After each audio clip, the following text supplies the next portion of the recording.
Good afternoon everyone. House the जोश। चलो, audio का वीडियो, वीडियो का ऑडियो, सब बराबर क्या दोस्त। हमने वैल्यू ऑफ सप्लाई का पार्ट नंबर ए कंप्लीट कर लिया था। पार्ट नंबर ए में सर क्या क्या था? तो पार्ट नंबर ए में हमने देखा था वैल्यू ऑफ सप्लाई हमको ये चीज बताता है आखिरकार वो कौन सी वैल्यू है जिसके ऊपर हम जीएसटी की बात करेंगे। सर वैल्यू ऑफ सप्लाई में हमारे कोर्स में रिलेटेड पर्सन के ट्रांजैक्शन नहीं है।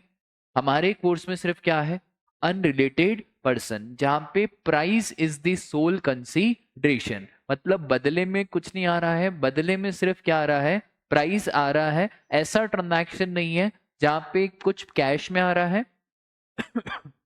और कुछ पैसा अलग से कोई कमोडिटी में आ रहा है। तो यहाँ पे सिर्फ बदले में क्या आ रहा है राजा? प्राइस आ रहा है। अब हमने देखा था सर ईडियट्स का फॉर्मूला। तो ईडियट्स क्या था यार हमारा?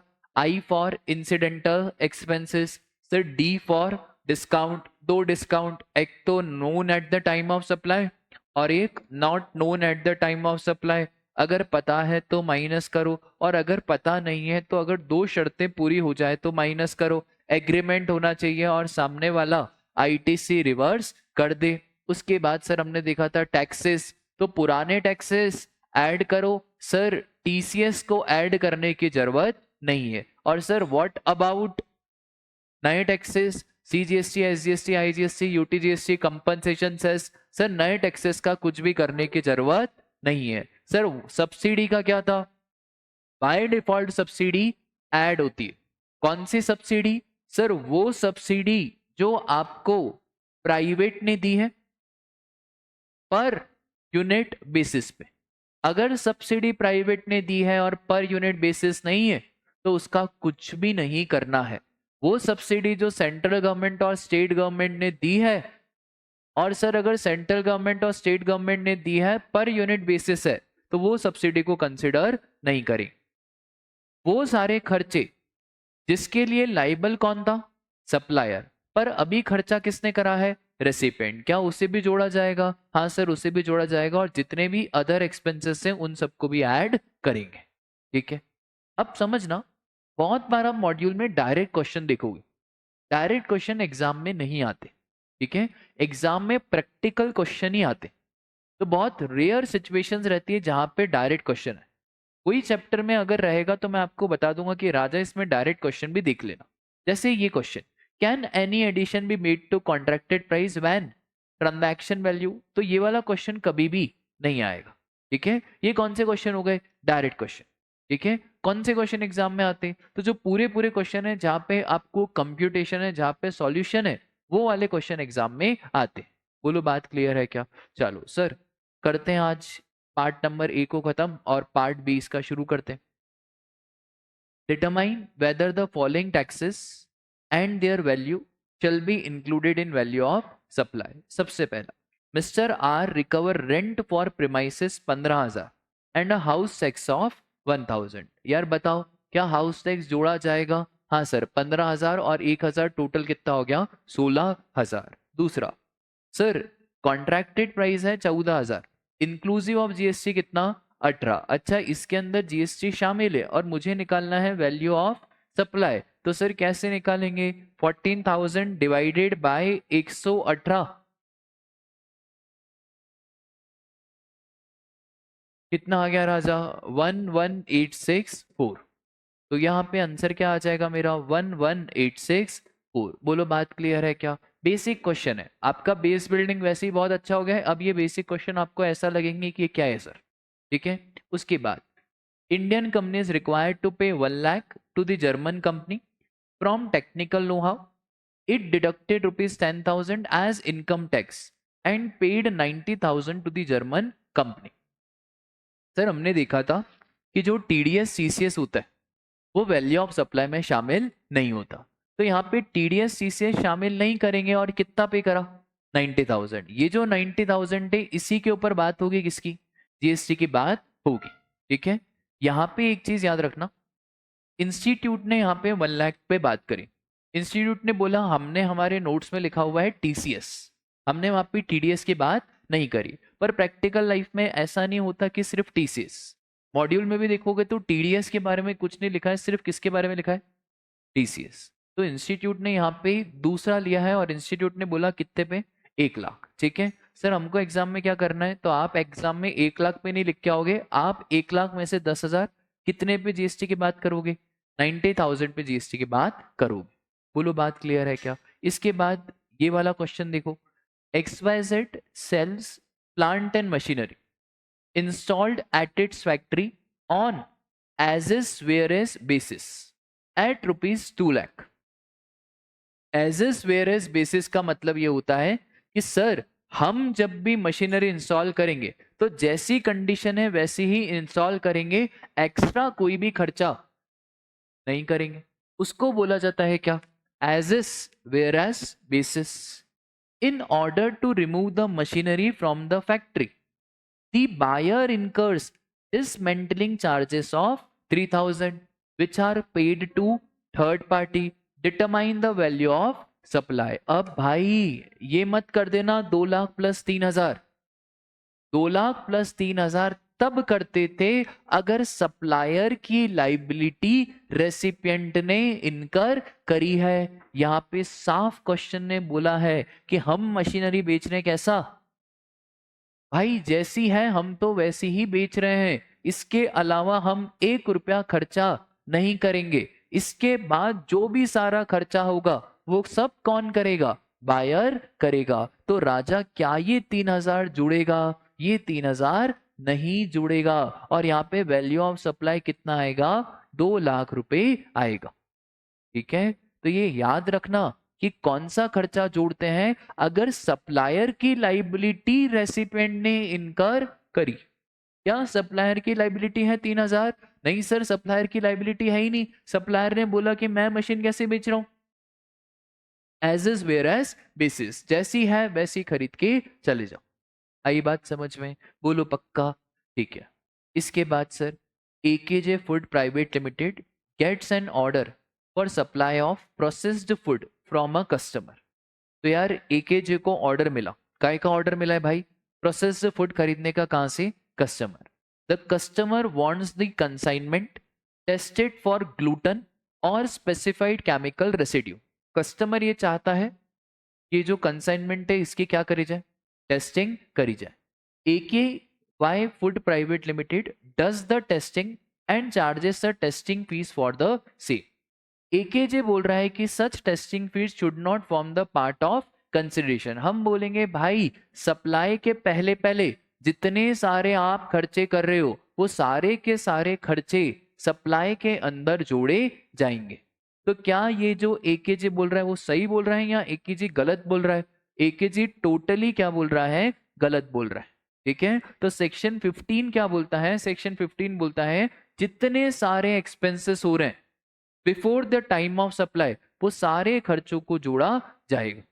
बोलो बात क्लियर है क्या। ऐसे क्वेश्चन एग्जाम में नहीं आते हैं, बस फॉर कॉन्सेप्चुअल क्लैरिटी मैं आपको ये वाले क्वेश्चन करा रहा हूँ। ठीक है क्या एग्जाम में आते हैं क्या, सर अब नहीं आते एग्जाम में ऐसे क्वेश्चन। ठीक है एग्जाम में कंप्यूटेशन वाला क्वेश्चन आएगा। चलो एक बार 5th वाला क्वेश्चन आप पढ़ो, देखें आपको कितना समझ में आ रहा है। क्वेश्चन बड़ा है, घबराने की जरूरत नहीं है। बड़ा क्वेश्चन का मतलब होता है सिंपल क्वेश्चन। तो पहला क्वेश्चन क्या बोल रहा है, फर्नीचर वाला is a chain of retail showroom. क्या बेचता है राजा, ये मॉडर्न और क्लासिकल फर्नीचर।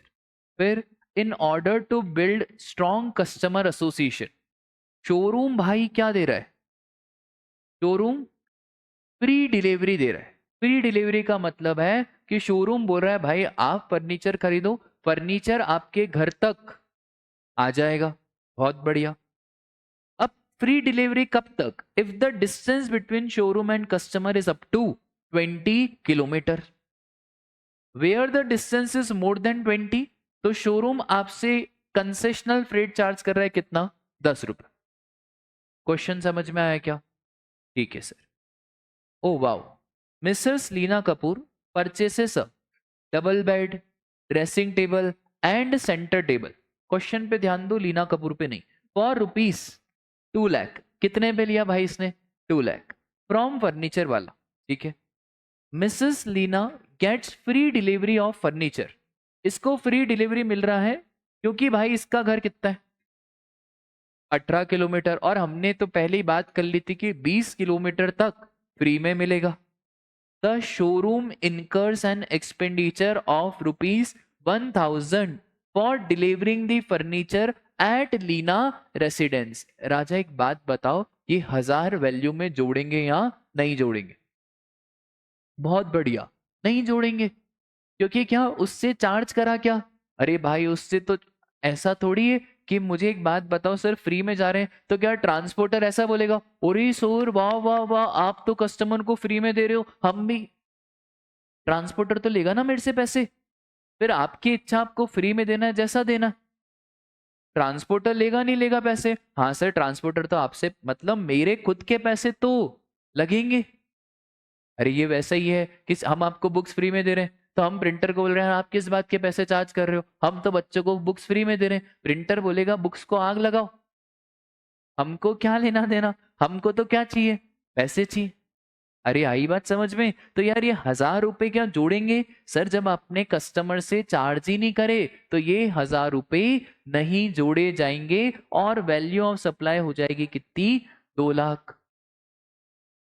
ठीक है, बोलो बात क्लियर है? अब इन्होंने बोला will your answer change if residence कितना है, 50 किलो। हाँ सर अब तो आंसर चेंज हो जाएगा क्योंकि 50 किलोमीटर और हमको कितना लेना है, 10 फॉर एवरी एडिशनल, मतलब 20 पे तो नहीं लेंगे, 30 ऊपर है तो 30 × 10 कितना हो गया अपना 300, तो अब वैल्यू आ जाएगी कितना, 2,03,000। बोलो माता रानी की जय। आई बात समझ में? बोलो पक्का? ये वाला क्वेश्चन कराओ यार, क्वेश्चन नंबर 6 आ जाओ। ठीक है, जीएसटी के लिए मैं आपको एश्योर कर सकता हूँ, वॉइस नोट्स वीडियो फिर भी कुछ समझ में नहीं आ रहा है, मेरे को रात को 1-2 बजे जब फोन लगाना है लगा देना, पूरा समझा दूंगा।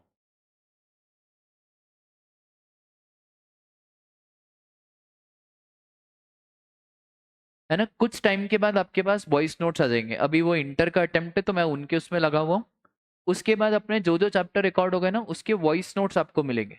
वॉइस नोट्स बहुत प्यारी चीज है कि भटकते रहोगे तो क्या करना, सुनते रहना। ठीक है, क्या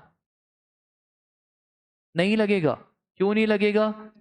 बहुत बढ़िया sir, interest late fees penalty जब मिला, जितना मिला उसको क्या मानेंगे, कम जीएसटी मानेंगे। पर यहाँ पे तो मिला ही नहीं, सामने वाले ने क्या कर दिया, वेव, तो वेव कर दिया तो यहाँ पे इंटरेस्ट के ऊपर कोई जीएसटी की बात नहीं होगी। बोलो बात क्लियर है क्या? क्या आपको डेल क्रेडर एजेंट याद है? तो सर डेल क्रेडर एजेंट अगर सच्चा एजेंट होता था तो इंटरेस्ट की वैल्यू क्लब होती थी, और वहीं पे अगर डेल क्रेडर एजेंट एक झूठा एजेंट है तो इंटरेस्ट एग्जम्प्ट होता था। बोलो याद है? बस अगला क्वेश्चन यही है यार। ओ वाओ, तीर चांद Baliya. Messrs Chand is a manufacture of paper products having factory at Indore. फिर wow, Messrs Kela and Messrs Bela of Mumbai Maharashtra are appointed as agent. भाई ये मेरा क्वेश्चन नहीं, एग्जाम में क्वेश्चन आया हुआ है।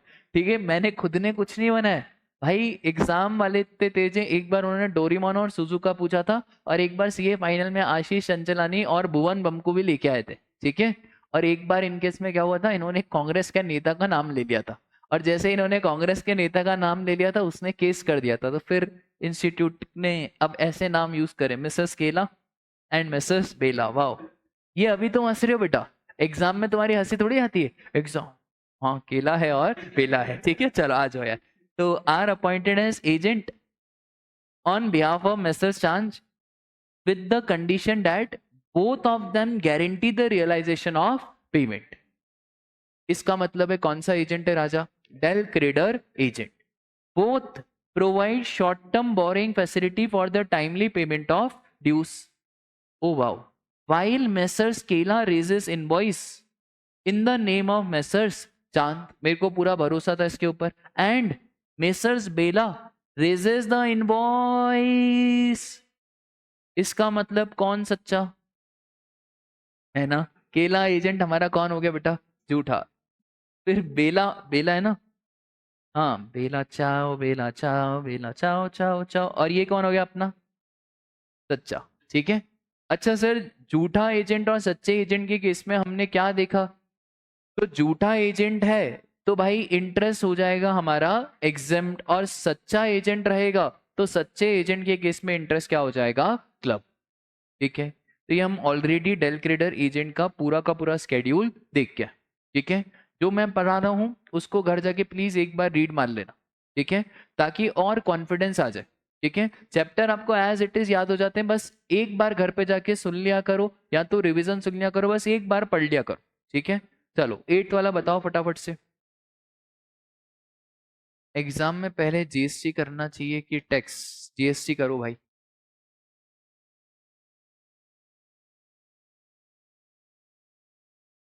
आखिरी आखिरी में तुम आओ तो सही, आखिरी में आने के बाद तुम बोलोगे सर जीएसटी बचाएगा। अभी सैलरी आ गया क्या? पीजीबीपी आ गया क्या? आएगा आएगा आएगा।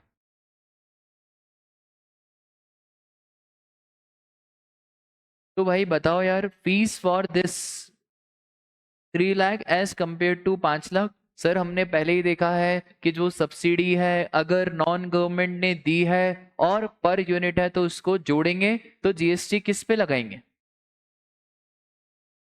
ठीक है, बोलो बात क्लियर है? ये वाला बताओ यार, शार्प पॉइंट्स, शार्प माइंड्स बताओ। इंस्टीट्यूट भी कमिटमेंट कर रहा है और आप लोग सी इंटर में बैठे हो। चलो, sharp minds provides coaching for engineering entrance exam. ठीक है, कोई भी इंजीनियर तो है नहीं ना क्लास में। चलो, तो मंथली फीस चार्ज बाय कितना?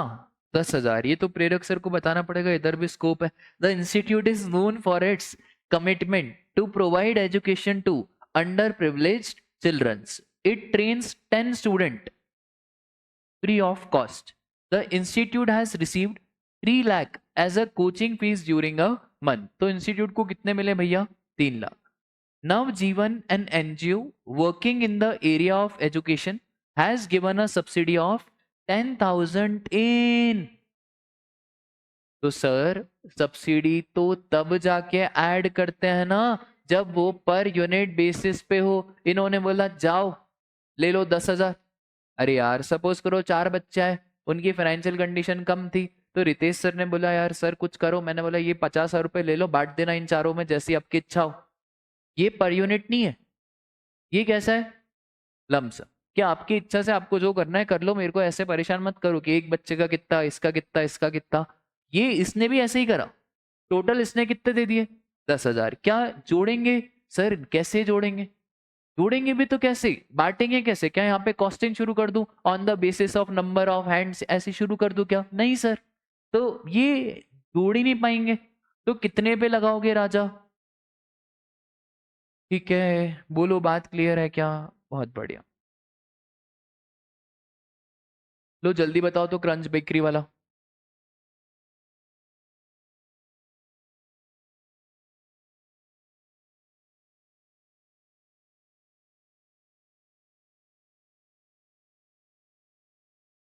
हाँ जी। नहीं, क्यों? क्योंकि आपको मालूम है सर, डिस्काउंट अगर known at the time of supply है तो कर दो क्या? माइनस। और अगर discount not known at the time of supply है तो सर उसका कुछ भी आपको नहीं करना। ठीक है, तो ये कौन सा डिस्काउंट है? और एडिशनल डिस्काउंट कब मिलेगा? तो हमें तो पता ही नहीं है ना अभी कितना माल बचेगा, कितना माल बेचेंगे। तो क्या इस एडिशनल डिस्काउंट को माइनस करेंगे? सर इसका कुछ भी नहीं करेंगे। बोलो बात क्लियर है क्या? बहुत बढ़िया। इसके बाद 13th वाला क्वेश्चन, वापस से दिमाग वाला क्वेश्चन है। ठीक है, ये आप इसको लास्ट डे रिवीजन में मार्क कर दो। कर लो भाई। 13th आराम से क्वेश्चन को पढ़ना, क्वेश्चन को प्लीज आराम से पढ़ना, इसमें कैच है। मैं बता नहीं रहा हूं पर इसमें कैच है। 8 लाख, 8,12,000,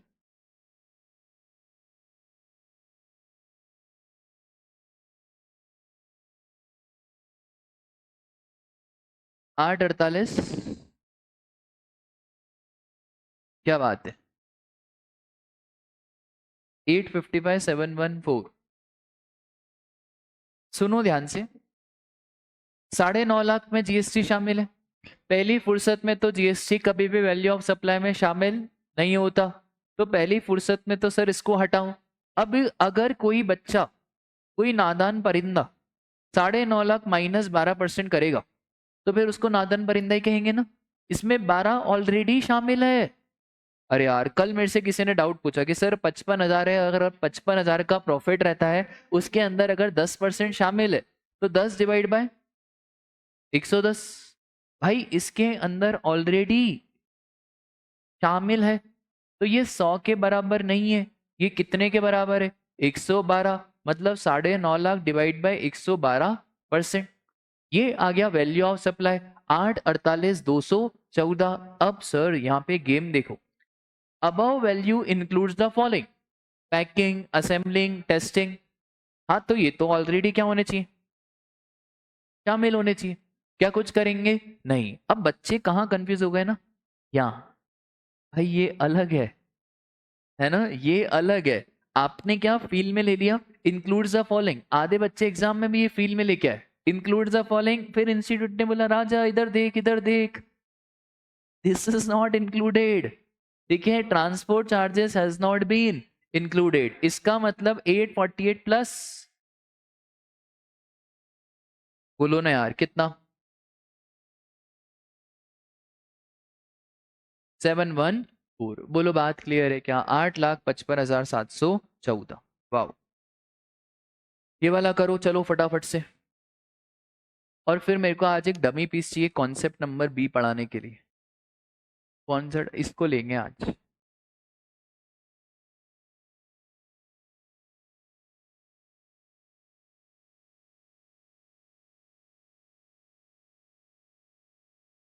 बताओ, बच्चे का डाउट क्या है? पढ़ के सुनाता हूँ। सर मैं मॉक देखकर ब्लैंक हो जाती हूँ। अगेन ऑडिट के मॉक में ऐसा हुआ। पूरा ऑडिट खत्म होने के बाद भी ऐसा लगता है कुछ नहीं हुआ। ऑडिट की दुखती रात हर बच्चे के साथ है यार।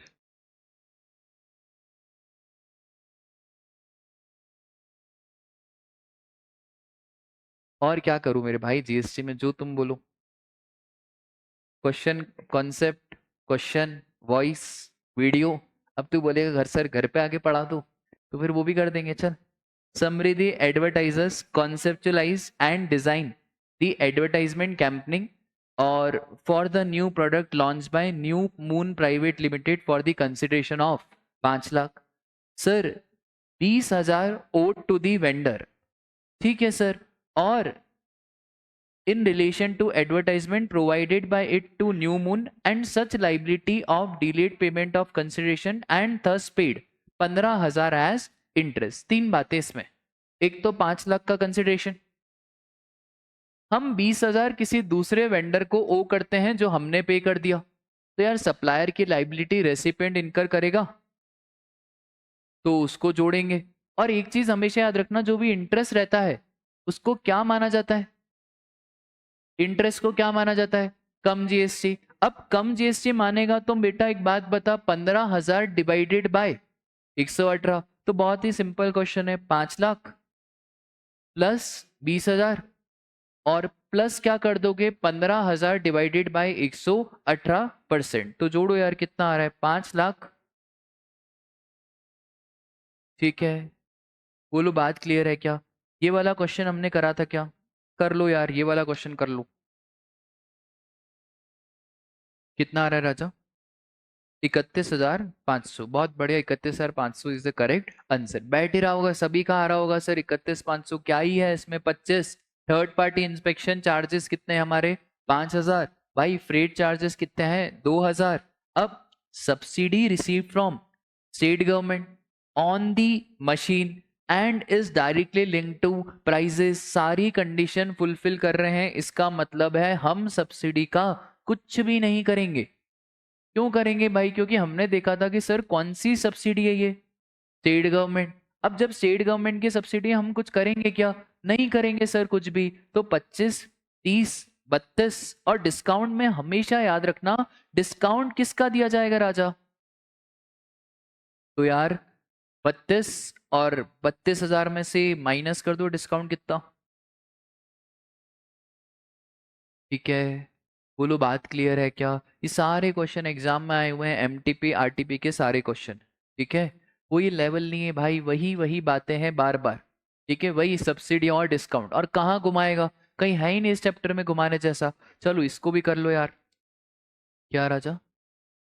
हाँ, F O R is free on road, एक होता है एफ ओ बी, एक होता है एफ ओ आर।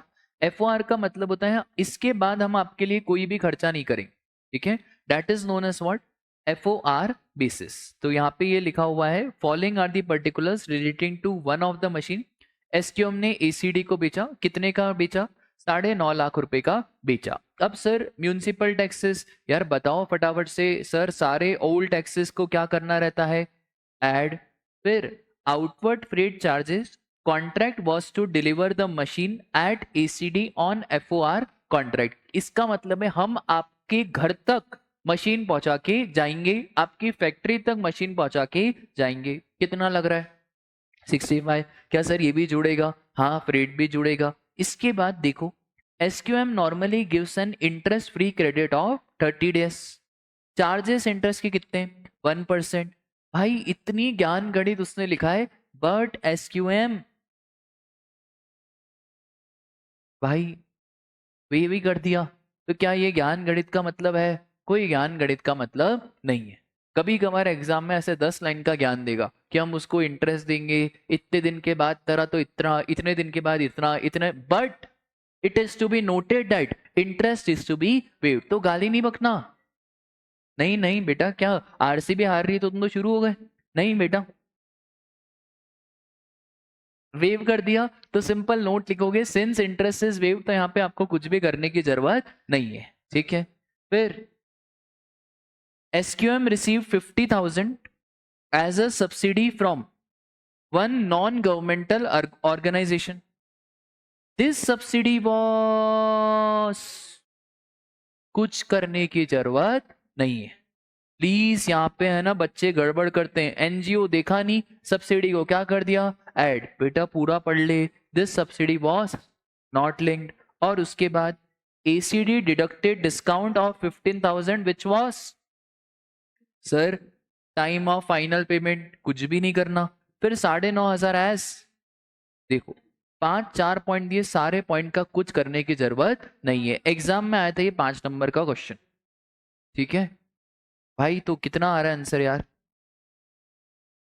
ठीक है, बोलो बात क्लियर है। सर एक एक चीज का नोट देना है, हाँ राजा आपको नोट में समझाना पड़ेगा कि आपने क्यों ऐड करा और क्यों लेस करा। इनफैक्ट आपको ये सारी चीजों का भी एक एक लाइन का नोट देना पड़ेगा। ठीक है सर, नोट में क्या अच्छी वाली अंग्रेजी लिखनी है, बेटा normal, since in the given case interest is waived of, so the same will not be added to the value of supply. Subsidy given by non-governmental organization is added to value of supply only if subsidy is linked to the price. ठीक है, in the given case subsidy is not linked to the prices, hence no treatment of subsidy is done. ठीक है, discount is deducted only when it is known at the time of supply. फिर fourth में लिखोगे कि sir TCS is an interim levy and does not become the part of value of supply. हो गया, एक एक लाइन का note लिखना है। बोलो बात आपको क्लियर है क्या। बस वैल्यू ऑफ सप्लाई के हमारे पार्ट ए के सारे क्वेश्चन क्या हो गए हमारे, डन। अब सुनो ध्यान से, कोई आ जाओ यार, उसको बुलाओ लास्ट वाले, आ जाओ। अरे मेरे को बस एक एग्जांपल लेना, या तो वहीं खड़े रहो जैसा तुम्हारी इच्छा हो।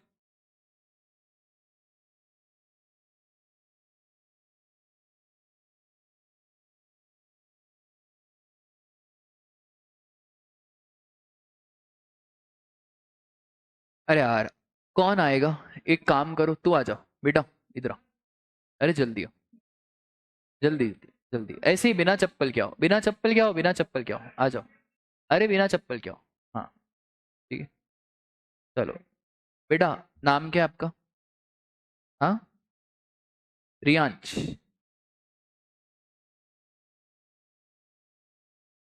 प्रियांश, ठीक है। मैं आपको प्रियांश का दुख बताता हूँ, ठीक है। सब इसके दुख पे मौन नहीं रखेंगे, पर इसका दुख समझने की कोशिश करेंगे, ठीक है। सर इसका दुख क्या है ना, कि प्रियांश राजा तुम्हारा टर्नओवर तो क्रॉस हो गया थ्रेशोल्ड लिमिट से। थ्रेशोल्ड लिमिट से तुम्हारा क्या क्रॉस हो गया? Turnover. Sir threshold limit 10 lakh, 20 lakh और 40 लाख।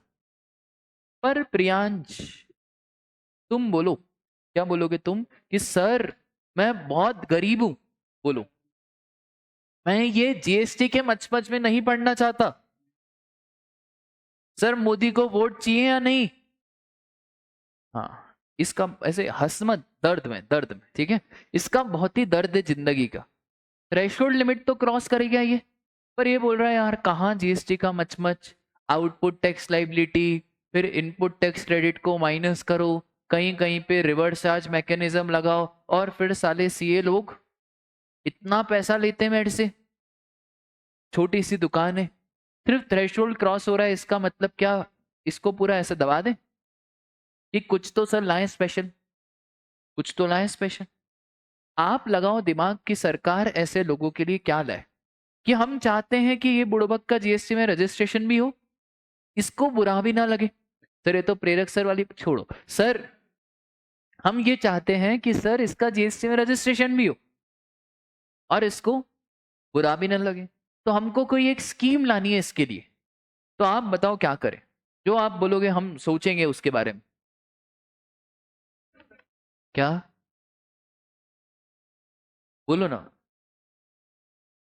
कि नहीं मुझे बस बताओ कि भाई हमको ऐसे छोटे छोटे दुकानदारों के लिए कोई स्कीम लानी है। स्कीम कोई ऐसी होनी चाहिए ना उनको आउटपुट टैक्स देना पड़े, ना आईटीसी का मचमच करना पड़े, पर हमको तो जीएसटी में रजिस्ट्रेशन करवाना है। सर हम क्या करेंगे ना, ऐसे लोगों को बोलेंगे देखो आप छोड़ो, सेल छोड़ो, परचेज छोड़ो, आप एक फिक्स दे दो। आप क्या दे दो? एक फिक्स दे दो, खत्म। कहाँ वैल्यू ऑफ सप्लाई जोड़ोगे? आप एक काम करो, जो आपका टर्नओवर हो ना उसका क्या दे दो, फिक्स रेट दे दो। ठीक है सर, इनको स्कीम मजे में आ गई। ये तो बोले सर क्या स्कीम लाओ, कि बढ़िया हमको तो कुछ करना ही नहीं है, कोई परचेस का डेटा मेंटेन नहीं करना, बस हमको एक सेल पे जो हो रहा है उसका क्या देना है, फिक्स रेट। ठीक है सर। सरकार ने बोला देखो ये स्कीम सबके लिए नहीं है, छोटे लोगों के लिए। ठीक है सर। तो सर छोटे लोगों का मतलब क्या? छोटे लोगों का मतलब ये होता है कि जिसका प्रिसीडिंग फाइनेंशियल ईयर में टर्नओवर 150 लाख तक है। कितना? 150 लाख। Don't say 1.5 crore. ठीक है, 150 लाख और 1.5 करोड़ सेम होता है। लॉ मेकर ऐसा नहीं लिखता, लॉ मेकर कैसा लिखता है? 150 लाख। अगर प्रिसीडिंग फाइनेंशियल ईयर में टर्नओवर 150 लाख है, तो करंट फाइनेंशियल ईयर में ये जो प्रियांश है ना, जिसकी आंखों में से आंसू बंद नहीं हो रहे हैं, प्रियांश करंट फाइनेंशियल ईयर में एक स्कीम ले सकता है जिसका नाम क्या है? कंपोजिशन। इस कंपोजिशन स्कीम में प्रियांश ले तो सकता है, प्रियांश तुमको कोई आईटीसी नहीं मिलेगा, और प्रियांश जब तुम आगे लोगों को सेल करोगे तो जिस जिसको तुमने माल बेचा ना उसको भी आईटीसी नहीं मिलेगा। इसका मतलब है कंपोजिशन वाला परचेस करेगा तो उस पे जीएसटी तो देगा, पर उसका क्रेडिट नहीं ले पाएगा। अच्छा, कंपोजिशन वाला जब सेल करेगा तो राजा उस पर तो जीएसटी चार्ज ही नहीं करेगा, क्योंकि इसको तो कैसा देना है, कैसा देना है इसको? एक फिक्स रेट का देना है। क्योंकि इसको एक फिक्स रेट पे देना है, तो जब ये आगे माल बेचेगा तो जो इससे खरीद रहा है वो भी आईटीसी नहीं ले पाएगा। सर ये तो समझ में आ गया कि जो कंपोजिशन वाली स्कीम है ये बनाई है किन लोगों के लिए? ये उन लोगों के लिए बनाई है जिनका थ्रेशोल्ड तो क्रॉस हो गया है, पर फिर भी जीएसटी रजिस्ट्रेशन लेने से डर रहे हैं, कांप रहे हैं। उनको लग रहा है कहाँ इतना मचमच, क्योंकि हर परचेज का रिकॉर्ड मेंटेन करना है। जो मैं जीएसटी पे करके आऊंगा उसका रिकॉर्ड रखूंगा तो ही कल जाके क्या ले पाऊंगा, क्रेडिट ले पाऊंगा, एक एक बिल बनाना पड़ेगा बरोबर, बिल में एक एक चीज लिखना पड़ेगा। उसने बोला हाय राम, मर जाऊं मैं, छोटी सी दुकान लेके बैठा हूं मोदी जी, छोटी सी दुकान है मेरी, फिर मेरा टर्नओवर क्रॉस हो रहा है तो इसका मतलब क्या मेरे को जी? नहीं नहीं नहीं, हम आपके लिए लाएंगे, आपके लिए क्या लाएंगे? Composition scheme. Sir current financial year में कब तक ये कंपोजिशन ले सकता है? तो हमने बोला कि करंट फाइनेंशियल ईयर में तुम कब तक कंपोजिशन ले सकते हो? 150। जिस दिन तुम्हारा 150 लाख क्रॉस हो गया तो अब तुम बड़े इंसान बन गए हो। कौन बन गए हो? बड़े। और बड़े इंसानों के लिए कंपोजिशन वंपोजिशन नहीं है। कंपोजिशन तो लाए किसके लिए? छोटे इंसानों के लिए लाए। इसका मतलब है कंपोजिशन में अपन ने एक बात पढ़ी कि अगर आपका aggregate turnover preceding financial year में 150 लाख तक है तो करंट फाइनेंशियल ईयर में you are eligible for composition. और करंट फाइनेंशियल ईयर में मैं कब तक कंपोजिशन ले सकता हूं? तो करंट फाइनेंशियल ईयर में मैं 150 लाख तक कंपोजिशन ले सकता हूं। बोलो इतनी बात क्लियर है? सर ओ सर आखिरकार वो रेट क्या है? हाँ हाँ सर वो रेट क्या है जो फिक्स देना है? तो सरकार ने कैटेगरी बने। सबसे पहले सरकार कंपोजिशन सिर्फ किसके लिए लाई? गुड्स के लिए। सिर्फ किसके लिए लाई? गुड्स। ये कीर्तन, ये रोया, बोले मैं छोटी सी कोचिंग चलाता हूं, बच्चों को पढ़ाता हूं, मेरा भी टर्नओवर ज्यादा नहीं है, गुड्स के लिए सब लेके आ रहे हो, सर्विस। इलेक्शन का मामला है, रुक जाओ। एक स्कीम लाए किसके लिए? गुड्स। कुछ टाइम के बाद सरकार को लगा यार सर्विसेज देश में बहुत सारी, तो कुछ टाइम के बाद सर्विसेज के लिए भी लाया। सेम जैसा गुड्स के लिए लाए वैसा सेम किसके लिए लाए? सर्विसेज। अभी तो हम बात कर रहे हैं किसकी? गुड्स। सर 3 कैटेगरी के लोग होते हैं। एक होता है हमारा मैन्युफैक्चरर, एक होता है हमारा रेस्टोरेंट, और एक होते हैं हमारे अदर। अदर का मतलब होता है हमारा ट्रेडर। समझना ध्यान से, रेस्टोरेंट है तो सर्विस, रेस्टोरेंट क्या है? सर्विस। पर रेस्टोरेंट को स्पेशल मौका दिया गया कि रेस्टोरेंट वाला गुड्स की कंपोजिशन स्कीम भी ले सकता है। तो रेस्टोरेंट के लिए एक स्पेशल सेक्शन लाया गया कि रेस्टोरेंट वालों आप हो तो सर्विस, पर आप चाहो तो गुड्स की कंपोजिशन भी ले सकते हो। इतनी बात क्लियर है? सर आखिरकार रेट क्या है? तो रेट है हमारा 1%, रेस्टोरेंट का 5, अदर का 1। सरकार ने बोला भाई मैन्युफैक्चरर हमने तुमको रेट तो कम दे दिया, पर 1% ऑफ टोटल टर्नओवर। टोटल का मतलब होता है भाई इसमें सब जोड़ो, टैक्सेबल भी जोड़ो, और रेस्टोरेंट वाले को भी सेम कहा कि तुमको भी देना है तो किसका देना है? Taxable plus EXIM. ये ट्रेडर, इसकी छोटी सी दुकान किराने की, ये रोने लगा बोले सर ये क्या लॉ बनाया है, वापस से total turnover. Sir sir sir ठीक है समझते, आप छोटे मोटे ट्रेडर हो, ठीक है छोटे मोटे ट्रेडर, कोई दिक्कत नहीं। आपके लिए स्पेशल, आप सिर्फ किस पे देना?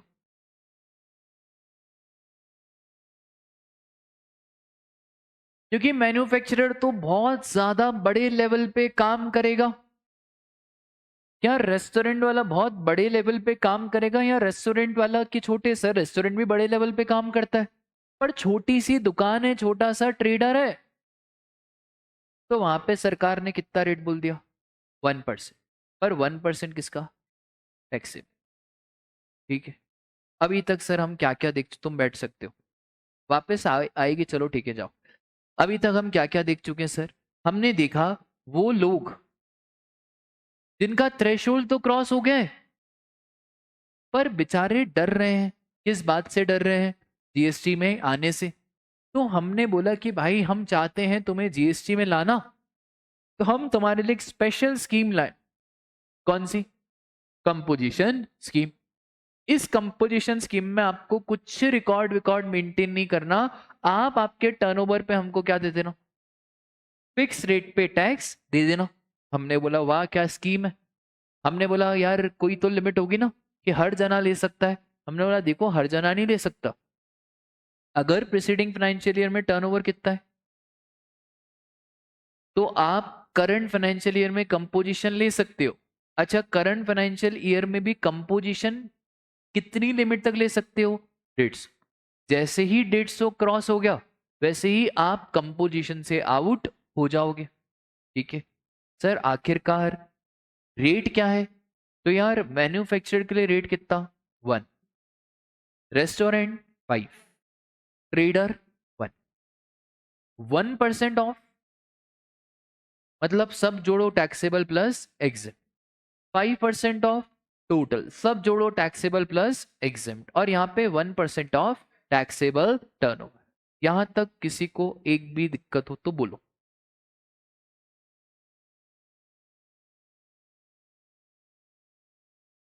ठीक है, बढ़ू आगे। अब सुनना ध्यान से, वेरी वेरी इंपॉर्टेंट। ठीक है सर, ये वेरी वेरी इंपॉर्टेंट क्या है?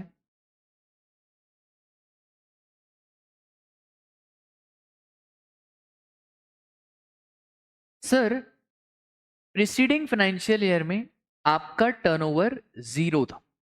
कितना था? 0। ठीक है सर, करंट फाइनेंशियल ईयर में आपने सोचा कि हम क्या ले लेते हैं? कंपोजिशन। ये पॉइंट बहुत टफ है समझना इसको, जो मैं अभी समझा रहा हूं। आधे बच्चे इसमें आज भी कंफ्यूज रहते हैं, प्रैक्टिसिंग चार्टर्ड अकाउंटेंट्स भी कंफ्यूज रहते हैं। बिल्कुल ध्यान से सुनना जो मैं अभी समझा रहा हूं। प्रीसीडिंग फाइनेंशियल ईयर का टर्नओवर कितना? 0। सर करंट फाइनेंशियल ईयर में आप कंपोजिशन ले सकते हो क्या? हाँ। पर राजा एक बात बताओ, 10 20 40 तक तो मैं रजिस्ट्रेशन ही नहीं लूंगा ना। लॉजिकल। भाई कंपोजिशन लेना है समझ गया, पर भाई मैं आप कोई पागल थोड़ी हूं, यहां तक तो मेरी कोई रजिस्ट्रेशन की रिक्वायरमेंट ही नहीं है। सपोज करो ये दिन है जहां पे मैंने क्रॉस कर दिया रजिस्ट्रेशन का लिमिट। इस दिन मेरा टर्नओवर होगा कितना? 20 लाख, एज्यूमिंग कि रजिस्ट्रेशन की जनरल लिमिट एप्लीकेबल है कितनी? 20 लाख। तो सर ये है अप्रैल और ये है जून। अप्रैल से जून तक आपका टर्नओवर कितना है? 20 लाख। बस मुझे एक बात बताओ, क्या ये टर्नओवर है या नहीं है? मैं जितना पूछ रहा हूं बस उतना बताओ, क्या ये टर्नओवर है या? सर टर्नओवर तो है ना, टर्नओवर तो है ना। हाँ तो टिक मारो। पर क्या इस टर्नओवर पे मैं जीएसटी दूंगा? अरे भाई जीएसटी में रजिस्टर्ड होऊंगा तो जीएसटी दूंगा ना। अभी तो मैं जीएसटी में रजिस्टर्ड ही नहीं हूं। इसका मतलब है यहाँ पे आपने काहे बात की कंपोजिशन? क्या यहाँ पे कंपोजिशन मानी जाएगी? नहीं। इसके बाद समझना जुलाई अगस्त सितंबर, गजब हो गया। जुलाई अगस्त सितंबर में आपका टर्नओवर हो गया 90 लाख। सर क्या टर्नओवर में बनेंगे? हाँ। क्या मैं कंपोजिशन ले सकता हूँ? हाँ सर ले सकता हूँ, assuming I am a manufacturer. तो अगर मैं मैन्युफैक्चरर हूं तो मैं कितना परसेंट दूंगा 90 लाख का? 1%। कितना होता है 1%? 90,000। अब राजा अक्टूबर नवंबर दिसंबर, सर अक्टूबर नवंबर दिसंबर में आपका टर्नओवर हो गया 40 लाख।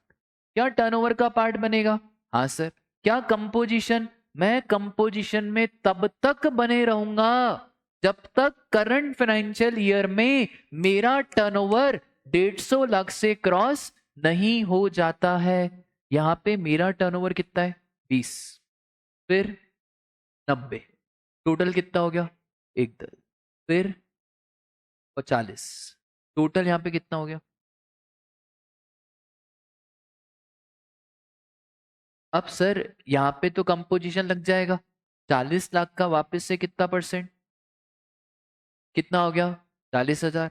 अब जब जनवरी फरवरी मार्च आएगा, अगर जनवरी फरवरी मार्च में मेरा टर्नओवर है कितना, 10 लाख, और मेरे नॉर्मल बिजनेस में नॉर्मल जो जीएसटी का रेट लगता है वो लगता है 12%, क्या मुझे कंपोजिशन के रेट लेने का सौभाग्य मिलेगा कि नहीं मिलेगा? सर नहीं मिलेगा, क्योंकि राजा ये वाला टर्नओवर टर्नओवर में तो काउंट होगा ना, भले ही इस पे मुझे टैक्स नहीं देना है, तो ये वाला टर्नओवर टर्नओवर में तो काउंट करेंगे for seeing whether the person is eligible under composition और नॉट। पर ये वाले टर्नओवर पे कोई जीएसटी देने की रिक्वायरमेंट नहीं है। इसका मतलब है जैसे ही मैं जनवरी फरवरी मार्च में आऊंगा, तो जनवरी फरवरी मार्च में मुझे सर जो 10 लाख है ना, उस पे 12% से देना पड़ेगा कितना, 1,20,000, और फिर मैं इसके ऊपर आईटीसी भी ले सकता। ठीक है, बोलो बात क्लियर है? एक बार और बता दूं क्या? देखो सुनो, है कुछ भी नहीं। कंपोजिशन एक स्कीम है। कंपोजिशन क्या है? एक स्कीम, एक सिंपल सिंप्लीफाइड कंपोजिशन जीएसटी की एक स्कीम है। इस स्कीम में वो छोटे दुकानदार जिनको डर लग रहा है जीएसटी से, वो ये वाली स्कीम ले सकते हैं। या तो आप आ जाओ नॉर्मल में, जहां पे आउटपुट लाइबिलिटी लेस क्या कर दो, क्रेडिट। ये हो गया आपका नॉर्मल। आपने बोला नहीं नहीं नहीं, हमको बहुत ही दिक्कत है नॉर्मल में, तो हमने बोला ठीक है, कोई दिक्कत की बात नहीं है, आप कुछ मत करो, आप आपके टर्नओवर पे क्या दे दो, एक फिक्स रेट दे दो। हम आपसे कुछ भी नहीं पूछेंगे कि आपका परचेज कितना है, आपका आईटीसी कितना है, हम कुछ आपसे पूछने वाले नहीं है।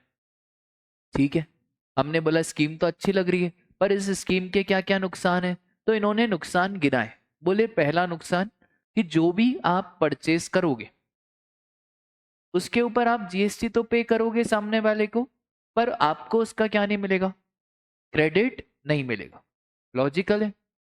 अच्छा, जो भी आप सेल करोगे, जिसको आपने माल बेचा, क्या आप अपने बिल में जीएसटी चार्ज कर रहे हो? नहीं, क्योंकि आप अपने बिल में जीएसटी चार्ज नहीं कर रहे हो, तो सामने वाले को आईटीसी भी नहीं मिलेगा। ना आईटीसी लेंगे ना आईटीसी देंगे। हमने बोला भाई ये लिमिट कहाँ तक एप्लीकेबल, तो सरकार ने बोला देखो हम छोटे दुकानदारों के लिए लाए। हमने बोला फिर छोटे दुकानदार कौन? तो छोटे दुकानदार वो जिनका प्रीसीडिंग फाइनेंशियल ईयर में टर्नओवर कितना है, अगर आपका टर्नओवर प्रीसीडिंग फाइनेंशियल ईयर में अप टू 150 लाख है, तो आप करंट फाइनेंशियल ईयर में क्या ले सकते हो, कंपोजिशन। सर वो स्पेशल रेट आखिर कौन सा है? तो भाई स्पेशल रेट अगर आप मैन्युफैक्चरर हो तो कितना, अच्छा 1% ऑफ टोटल। टोटल टर्नओवर का मतलब टैक्सेबल प्लस एग्जेम्प्ट। रेस्टोरेंट वाले हो तो ऑल्दो रेस्टोरेंट सर्विसेज है, पर इनको बेनिफिट दिया गया कौन सी स्कीम में आने का, गुड्स। तो रेस्टोरेंट में कितना राजा, 5%। और अगर अदर हो, ट्रेडर हो, तो ट्रेडर के केस में भी रेट 1% ही है, पर 1% किसका? ठीक है। अब सर डाउट ये आया कि भाई मेरा प्रीसीडिंग फाइनेंशियल ईयर में टर्नओवर कितना, 0। क्या मैं करंट फाइनेंशियल ईयर में कंपोजिशन ले सकता हूँ? हाँ सर, करंट फाइनेंशियल ईयर में कंपोजिशन ले सकता हूँ, क्योंकि लिमिट कितनी है, 150 लाख। तो सर आपने करंट फाइनेंशियल ईयर में अप्रैल से जून तक कितना टर्नओवर आपका, 20 लाख। क्या ये टर्नओवर है? हाँ ये टर्नओवर है, पर राजा क्या मैं जीएसटी में रजिस्टर्ड हूं? नहीं, क्योंकि सर 10 लाख 20 लाख 40 लाख तक तो आपको रजिस्ट्रेशन ही नहीं लेना। तो सामने वाला बोलेगा कि हाँ ठीक है ये टर्नओवर का पार्ट तो है, पर क्या इसके ऊपर मैं जीएसटी दूंगा क्या? नहीं सर, इसके ऊपर मैं 1 रुपए का भी जीएसटी नहीं दूंगा। सर उसके बाद जुलाई से सितंबर आपका टर्नओवर हो गया कितना, 90 लाख। और अक्टूबर से दिसंबर कितना, 40।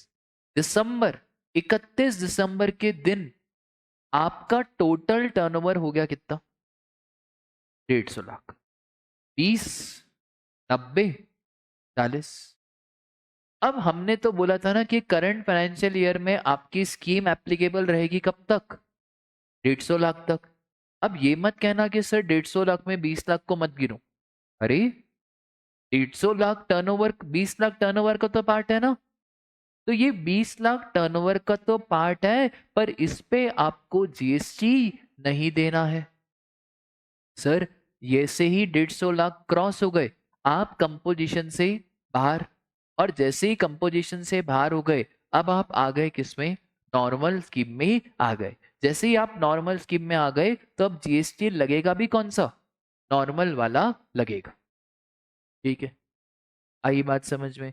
जब नॉर्मल लग रहा है तो क्या सामने वाले को आईटीसी भी मिलेगा? हाँ सर, सामने वाले को आईटीसी भी मिलेगा।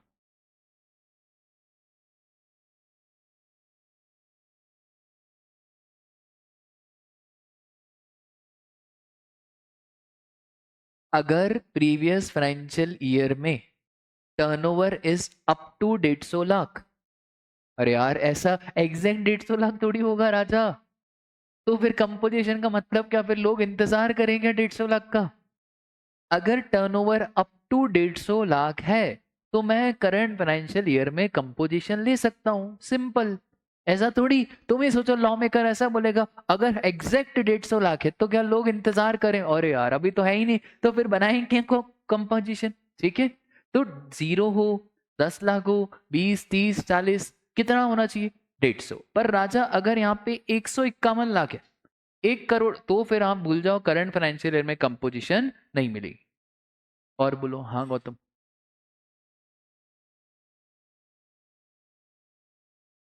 उसके लिए वो और पिछला साल देखो। ठीक है, डाउट ये आया कि सर इसके पिछले साल का क्या, तो हर बार आपको देखना पड़ेगा कि आप स्कीम के लिए एलिजिबल हो या नहीं हो। जैसे इसके अगले साल के लिए देखना कौन सा पड़ेगा? प्रीसीडिंग वाला। फिर इसके अगले साल के लिए देखना कौन सा पड़ेगा? प्रीसीडिंग वाला। ठीक है, बोलो कंपोजिशन थोड़ी बहुत स्कीम क्लियर हुई क्या? हाँ राजा बोल। रेस्टोरेंट है तो सर्विस, पर रेस्टोरेंट वालों को स्पेशल ट्रीटमेंट दिया कंपोजिशन। तो रेस्टोरेंट वाला गुड्स वाली स्कीम लेगा, क्योंकि सर्विसेज का रेट रहता है 6%। सर्विसेज का रेट कितना होता है? 6। तो भाई सर्विसेज क्यों लेगा? रेस्टोरेंट वाला कहाँ पे आएगा? गुड्स में। ठीक है, बोलो बात क्लियर है? अगर 2 मिनट रुक जाओ, है ना, अगर ये बात क्लियर है तो मेरा एक सिंपल सा क्वेश्चन है, उसको करके बताना। ठीक है, सिंपल सा।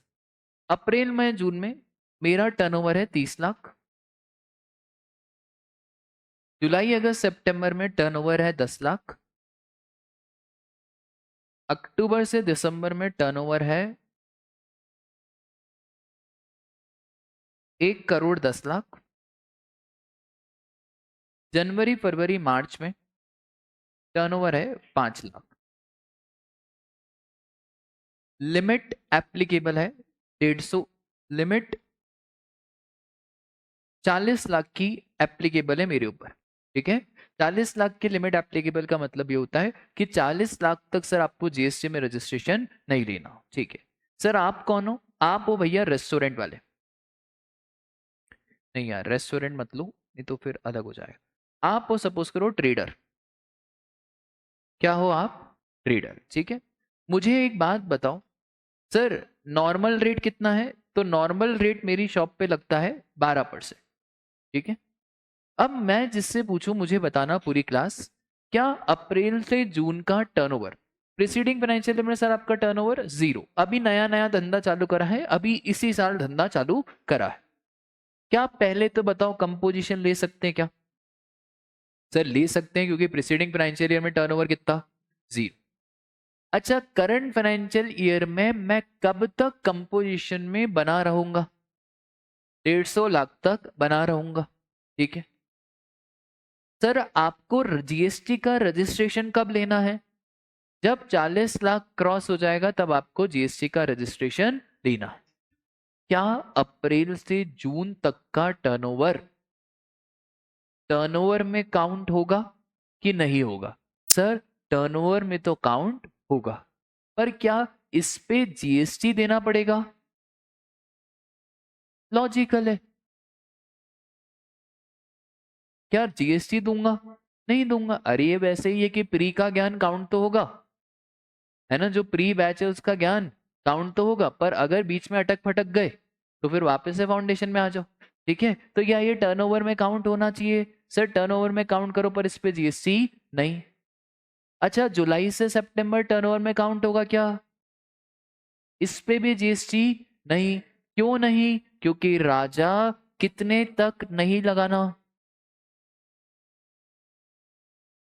अब 40 लाख के बाद आपके पास ऑप्शन है नॉर्मल में आना है या कंपोजिशन। हमने बोला ठीक है कंपोजिशन ले लेते हैं, क्या दिक्कत है। कंपोजिशन हमने लिया, तो अब 1 करोड़ 10 लाख टर्नओवर का पार्ट तो बनेगा। अच्छा सर कंपोजिशन के हिसाब से रेट भी लगाओ, तो ट्रेडर भाई का रेट कितना लगाओगे? 1% लगाओ, 1%। भाई यहाँ पे क्या मेरा टर्नओवर खत्म हो गया? हाँ सर, क्योंकि अब हो गया आपका कितना, 1.5 करोड़। अब ये मत बोलना कि सर 1.5 करोड़ में 40 नहीं गिनेंगे, टर्नओवर तो सब गिनेंगे। कंपोजिशन लिमिट चेक करने के लिए टर्नओवर तो सब गिनेंगे। तो सर यहाँ पे आपका टर्नओवर खत्म हो गया, 150 लाख की लिमिट क्रॉस हो गई। जैसे ही क्रॉस हो गई तो अब आप कंपोजिशन से आउट हो गए। जैसे ही कंपोजिशन से बाहर हो गए तो ये जो जनवरी फरवरी मार्च है, इस पे आपको 12% का जीएसटी देना पड़ेगा, और जो लगे हाथ आपका आईटीसी है वो भी आप ले लेना। तो 5 लाख का 12% कितना हो गया? 60,000। हाँ जी।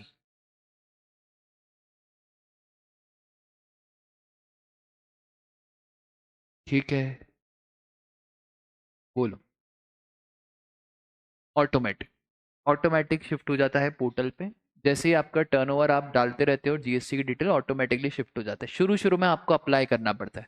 ठीक है, तो सितंबर के बाद हम क्लाइंट को बोलेंगे कि भाई क्लाइंट अब आपको रजिस्ट्रेशन लेना है। तो क्लाइंट के पास दो ऑप्शन रहेंगे। क्लाइंट बोलेगा सर बताओ कौन सा लूँ, तो हम बोलेंगे देखो आप कंपोजिशन भी ले सकते हो और नॉर्मल भी ले सकते हो। अगर आपके सारे बिल पक्के के आते हैं तो यार नॉर्मल ले लो, क्योंकि फिर आपको आईटीसी मिल जाएगा। पर आपका काम तो ऐसा है कि कोई बिल विल मेंटेन नहीं रहते हैं, बस ऐसे ही कागज पे टर्नओवर चल रहा है। तो हम बोल रहे हैं काम करो, इतना बड़ा धंधा तो है नहीं, तो आप ले लो क्या, कंपोजिशन। और फ्लैट रेट पे क्या चार्ज करना, टैक्स चार्ज कर लेना। ठीक है, बहुत बार जब भी आप होटल में जाओगे, होटल वाला बहुत बार बिल में जीएसटी चार्ज नहीं करता। इसलिए नहीं करता क्योंकि होटल वाले ने कौन सी स्कीम लेके रखी है, कंपोजिशन। होटल रेस्टोरेंट वाले अक्सर कंपोजिशन स्कीम लेते हैं। अच्छा सर हमें कैसे मालूम पड़ेगा कंपोजिशन है? बेटा एंटिटी के बाहर, शॉप के बाहर लिखना पड़ता है कंपोजिशन टैक्स पेयर। अगर उसने कंपोजिशन की स्कीम लेके रखी है तो राजा वो आपसे बिल में जीएसटी चार्ज नहीं कर सकता। अगर वो आपसे बिल में जीएसटी चार्ज कर रहा है इसका मतलब है वो फ्रॉड कर रहा है। तो अगर किसी ने कंपोजिशन स्कीम लेके रखी है तो सर इधर जीएसटी नंबर तो आएगा ही आएगा, नीचे जीएसटी नंबर के लिखेंगे क्या, कंपोजिशन। ठीक है, बोलो आपको कंपोजिशन समझ में आया कि आखिरकार ये कंपोजिशन स्कीम किसके लिए लाए हैं और ये स्कीम आखिरकार किसके लिए बेनिफिशियल रहेगी? ठीक है, बोलो पक्का। हाँ राजा बोल। वो नॉर्मल रेट, जो हमारा नॉर्मल जीएसटी रेट है ना, वो है हमारा क्या, 12%। ठीक है, नॉर्मल हमारा जीएसटी का रेट कितना है, 12। तो सर अभी तक हम क्या क्या देख चुके हैं? सेक्शन 10(1) की लिमिट, 10(1) इज फॉर गुड्स। अच्छा गुड्स में अभी कितनी लिमिट है सर, 1.5 करोड़। 1.5 करोड़ बोलो या लॉ की स्पेसिफिक लैंग्वेज बोलूं तो कितना, 150 लाख। अच्छा ये 150 लाख की लिमिट कुछ स्पेशल कैटेगरी स्टेट्स में 75 लाख हो जाएगी। नॉर्मली कितनी, 150। ये 8 स्पेशल कैटेगरी स्टेट्स में ये लिमिट कितनी हो जाएगी, 70। ठीक है सर, ये 8 कौन कौन सी है? तो अरुणाचल प्रदेश, मिजोरम, उत्तराखंड, नागालैंड, मणिपुर, सिक्किम, मेघालय और त्रिपुरा। ठीक है सर, इसको ध्यान कैसे रखेंगे?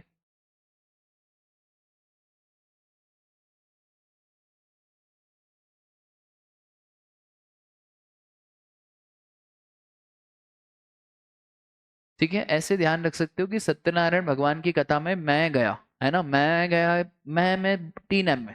ठीक है सर, ये क्या है Satyanarayan? S stands for Sikkim. अरे कैसे, तो याद रखना पड़ेगा ना, कभी उन्होंने भेज दिया तो क्वेश्चन। तो S stands for what? Sikkim. Sir उसके बाद T stands for what? Tripura. ठीक है, N स्टैंड्स फॉर व्हाट? हमारा नागालैंड। ठीक है, फिर मैं से आपको ध्यान रखना है क्या क्या? 3 M ध्यान रखने। तो एक हो गया हमारा मिजोरम, मणिपुर और मेघालय। ठीक है सर, फिर वहां पे आपको कौन मिली? पूजा और अर्चना। कौन मिली आपको सर? पूजा और अर्चना। तो अर्चना से ध्यान रखना क्या? अरुणाचल प्रदेश। और पूजा से आप ध्यान रखना क्या? उत्तराखंड। ठीक है, यू। ठीक है, ऐसे कैसे भी करके आप ध्यान रख सकते हो, ये मैंने मेरा बता दिया, मेरे को कैसे ध्यान है। आपको अगर ऐसे ही बाय डिफॉल्ट याद हो रहा है तो वैसे आप ध्यान रख लो। ठीक है, इधर स्पेशल कैटेगरी में कितने लिमिट है राजा? 75 लाख। अब सुनो ध्यान से, क्या मैं ऐसा कर सकता हूं कि सर MP में कंपोजिशन, महाराष्ट्र में नॉर्मल, यूपी में कंपोजिशन, पिताजी का तो लॉ है मेरे, है ना, क्या सरकार ऐसा बोलेगी एक काम करो, MP में ले लो कंपोजिशन, महाराष्ट्र में ले लो नॉर्मल, यूपी में ले लो कंपोजिशन? भाई लेना है तो जितने सारे बिजनेस हैं आपके, उन सब पे कंपोजिशन ले लो। लेना है तो जितने सारे बिजनेस है उन सब पे क्या ले लो? नॉर्मल ले लो। ऐसा नहीं चलेगा कि आधों में कंपोजिशन और आधे में नॉर्मल। अच्छा सर, अगर एक से आपने विड्रॉ कर दिया, आपने बोला कि भाई इसमें मेरे को कंपोजिशन नहीं चाहिए, इसमें मेरे को क्या चाहिए? नॉर्मल, तो ऐसा डीम्ड मान लिया जाएगा कि जितने सारे बिजनेसेस हैं उन सब पे भी कौन सी स्कीम लग जाएगी? नॉर्मल स्कीम लग जाएगी। ठीक है, बोलो बात क्लियर है क्या? सर एग्रीगेट टर्नओवर की डेफिनेशन 2 मिनट ध्यान से सुनना। एग्रीगेट टर्नओवर में क्या क्या चीजें शामिल होती है? क्या एग्रीगेट टर्नओवर में, इधर ध्यान से सुनना, एग्रीगेट टर्नओवर में टैक्सेबल सप्लाई आएगा? हाँ आएगा। एग्जेम्प्ट आएगा? हाँ। एक्सपोर्ट आएगा? हाँ। इंटरस्टेट, सर ये तो वही है जो हमने वहां पे पढ़ा था। हाँ, एज इट इज वही है जो हमने रजिस्ट्रेशन चैप्टर में पढ़ा था। एग्रीगेट टर्नओवर में हर चीज आती है, टैक्सेबल भी आता है, एग्जेम्प्ट भी आता है, एक्सपोर्ट भी आता है, इंटरस्टेट भी आता है। जितने भी आपके पैन कार्ड पे जितने सारी एंटिटीज हैं उन सबके टर्नओवर को जोड़ा जाएगा। सर क्या नहीं आएगा? CGST, SGST, UTGST, IGST और सेस। और इनवर्ड सप्लाई भी टर्नओवर का पार्ट नहीं बनेगा क्योंकि परचेस हमारा टर्नओवर का पार्ट नहीं बनती है। अब सुनो, सरकार की इतनी डेफिनेशन थी, सरकार ने बोला भाई हर इंसान जिंदगी में इंटरेस्ट की इनकम तो कमाता है ना यार, या तो मैं मेरा पैसा सेविंग अकाउंट में रखूंगा, या तो FD में रखूंगा, या तो रिकरिंग डिपॉजिट खोलूंगा। तो हर इंसान जिंदगी में क्या कमाता है? Interest. Sir interest on loan, advances and deposit तो क्या होता है? हम तो ऑलरेडी पढ़ के हैं। Interest on loan, advances and deposit तो एग्जेम्प्ट। आपने क्या बोल के रखा है कि एग्जेम्प्ट सप्लाई को भी टर्नओवर में जोड़ो। हमने बोला सरकार ये क्या चीटिंग है?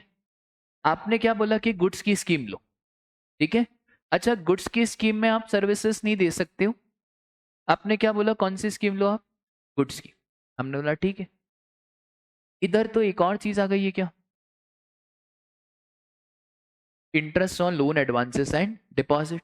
भाई मेरा टर्नओवर है 149 लाख प्रीसीडिंग फाइनेंशियल ईयर में। कितना है? 140। मेरे को 2 लाख का इंटरेस्ट मिला, तो टर्नओवर होगा कितना? इसका मतलब है मैं कंपोजिशन नहीं ले सकता। मतलब भाई क्या लॉ बना है बकवास। देना है तो कंपोजिशन दो, नहीं देना है तो मत दो।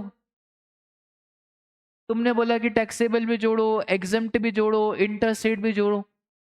हमने बोला ठीक है एग्जेम्प्ट जोड़ रहे हैं, पर भाई इंटरेस्ट को क्यों जोड़ रहे हो? लॉजिकल। तो फिर सरकार ने बोला कि ये जो interest on loan, advances and deposit है ना, इसको पूरी की पूरी कंपोजिशन से ही क्या कर दो? आउट कर दो। कंपोजिशन से आउट का मतलब ये होता है कि न तो ये टर्नओवर में जुड़ेगा और ना ही इस पे जीएसटी देना है। ये वैसा ही है, ये सपोज करो वो लड़की है, ठीक है, जिससे तुम बहुत गहरा प्रेम करते थे, पर उसने किसी और से क्या कर ली, शादी। अब क्योंकि उसने किसी और से शादी कर ली, तो राजा सिर्फ व्हाट्सएप में नंबर डिलीट करने से नहीं होगा, व्हाट्सएप से भी उड़ाओ, दिल से भी हटाओ, इंस्टाग्राम से भी हटाओ, स्नैप से भी हटाओ, हर वो जगह जहां जहां उसके पद, जहां जहां उसकी परछाई तुम्हें नजर आ रही है, वहां से उसको हटा दो। तो वो कौन है यहाँ पे, इंटरेस्ट। तो जब आपको इंटरेस्ट दिख रहा है, तो फिर आप एक काम करना, वो गाना सुना आपने, गोली मारो भेजे में। तो जब इंटरेस्ट आपको दिख रहा है, ना टर्नओवर और ना ही कहां पे जीएसटी, पूरा इंटरेस्ट को कंपोजिशन में देखना भी नहीं है। बोलो, बात क्लियर है क्या आपको? यहां तक एग्रीगेट टर्नओवर की बात क्लियर है क्या? ठीक है, चलो आज के लिए बस इतना ही, मिलते हैं कल।